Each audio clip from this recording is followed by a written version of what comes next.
আসসালামু আলাইকুম বন্ধুরা। বন্ধুরা, এখন একটা অঙ্ক দেখব, যেটা 29তম বিসিএস এর লিখিত প্রশ্ন।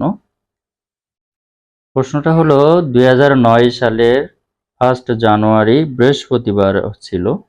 ওই বছরের 31শে ডিসেম্বর কি বার ছিল?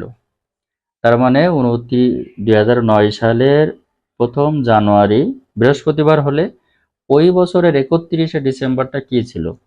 আমরা প্রথমে হিসাব করব যে এই যে বছরটা লিপ ইয়ার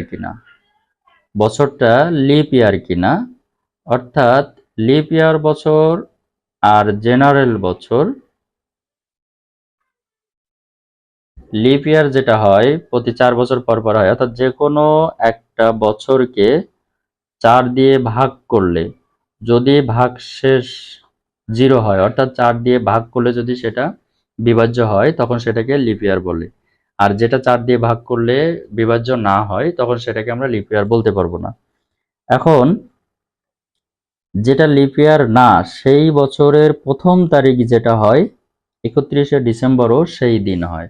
অর্থাৎ 2009 সাল একটি লিপ ইয়ার বছর না। সেক্ষেত্রে 1 জানুয়ারি বৃহস্পতিবার হলে ওই বছরের 31শে ডিসেম্বরও বৃহস্পতিবার হবে। অর্থাৎ এক বছর হতে গেলে 365 দিন সময় লাগে। যে বছরটা লিপ ইয়ার সেই বছরটা হয় 366 দিনে।